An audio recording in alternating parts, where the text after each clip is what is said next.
Hi hello. ദേ വീണ്ടും ഒരു boat യാത്ര.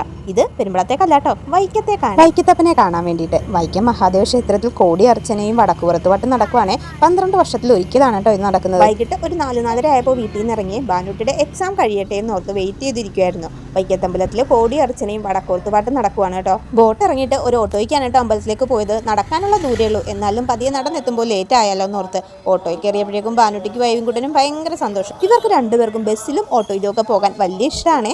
ഞങ്ങൾ ചെന്നപ്പോൾ വലിയ തിരക്കൊന്നും ഉണ്ടായിരുന്നില്ല കേട്ടോ, ആൾക്കാരൊക്കെ വന്നു തുടങ്ങുന്നുണ്ടായിരുന്നുള്ളൂ. ഞങ്ങളൊരു 5 മണിക്ക് ആയപ്പോഴേക്കും അമ്പലത്തിലെത്തിയായിരുന്നു.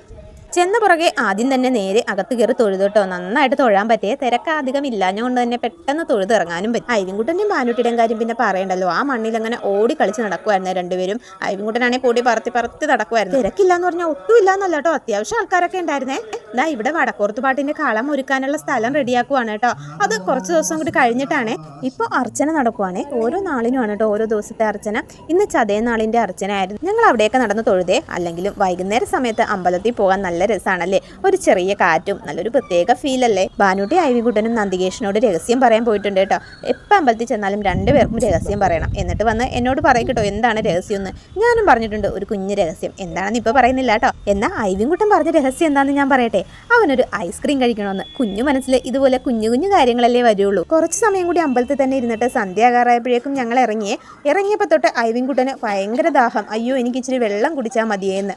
പിന്നെ ഞങ്ങളത് പ്രതീക്ഷിച്ചതായിരുന്നു കേട്ടോ. ഐവിൻകുട്ടൻ ഈ പരിപാടി ഉള്ളതല്ലേ, നേരെ ഒരു ബേക്കറിയിൽ പോയി. അമ്മയ്ക്കൊരു ഓറഞ്ച് ജ്യൂസും ഐവിൻകുട്ടന് വാട്ടർ ലെമൻ്റെ ജ്യൂസും പിന്നെ ബാനുട്ടിക്ക് ഒരു സോഡ സർവത്തുമാണ് വാങ്ങിയത്. കുഞ്ഞോനൊന്നും വാങ്ങിയില്ല. ഞാനൊരു ചായ വാങ്ങിച്ചു. എന്താണെന്ന് വെച്ചാൽ വീട്ടിൽ നിന്ന് പോന്നപ്പോൾ ചായ കുടിച്ചില്ലായിരുന്നേ.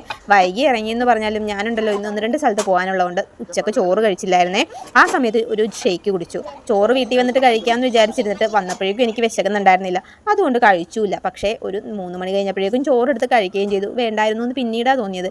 എന്തോ എനിക്ക് ഭയങ്കര ക്ഷീണമായിപ്പോയി, ഒരു രക്ഷയില്ലായിരുന്നു. അതെന്ത് പറ്റിയെന്നറിയില്ല, വേണമെങ്കിൽ സമയം തെറ്റി കഴിച്ചുകൊണ്ടായിരിക്കും അല്ലേ. അത് കഴിച്ചില്ലായിരുന്നെങ്കിൽ അത്രയും കുഴപ്പമുണ്ടാവില്ലായിരുന്നു. എന്തായാലും ചായ കുടിച്ചു കഴിഞ്ഞപ്പോഴേക്കും ഞാൻ അത്യാവശ്യം ഓക്കെ ആയേ. ആദ്യം അമ്മയുടെയും ബാനുട്ടിയുടെയാണ് കേട്ടോ കൊണ്ടുവന്നത്. ഐവിൻകുട്ടനാണെങ്കിലോ ആദ്യം തന്നെ അതിൻ്റെ ടേസ്റ്റൊക്കെ നോക്കുവാണേ. എന്നിട്ട് പറയുക ഇത് കൊള്ളൂല, അല്ലെങ്കിൽ ഇത് നല്ല, അങ്ങനെയൊക്കെ പറഞ്ഞോ. അമ്മക്ക് മധുരം ഇല്ലാത്തതായിരുന്നേ, അതുകൊണ്ട് പുള്ളിക്ക് അത്ര ഇഷ്ടപ്പെട്ടില്ല, ഇത് വേണ്ടാന്ന് പറഞ്ഞു. പിന്നെ ബാനുട്ടിക്ക് കൊണ്ടുവന്നതായിരുന്നു, അതും കുടിച്ചു നോക്കി. അപ്പോഴാണ്ടാ നമ്മുടെ കൊണ്ടുവന്നത്. അത് കണ്ടപ്പോൾ പുള്ളിക്ക് ഭയങ്കര സന്തോഷമായി കേട്ടോ. എന്നിട്ട് ആദ്യം പറഞ്ഞേ ഹായ് സൂപ്പർ അടിപൊളി എന്നൊക്കെ പറഞ്ഞു. പക്ഷേ കുറച്ച് കുടിച്ചു കഴിഞ്ഞപ്പോൾ പറയണേ അയ്യേ കൊള്ളില്ല, ഇത് വെള്ളത്തിന്റെ ചുവയാണെന്ന്. എന്നിട്ട് കുഞ്ഞോന് കൊടുത്തു. ഇനി അപ്പം കുടിച്ചോന്നും പറഞ്ഞു. അവന് മതിയായിട്ടായിരുന്നേ. കുറച്ച് സമയം പാർക്കിലും കൂടി കളിച്ചിട്ടാണ് കേട്ടോ വീട്ടിലേക്ക് പോയത്. അപ്പോൾ വീഡിയോ ഇഷ്ടപ്പെട്ടെങ്കിൽ ഒന്ന് സബ്സ്ക്രൈബ് ചെയ്യണേ, ലൈക്കും ചെയ്യണം കേട്ടോ.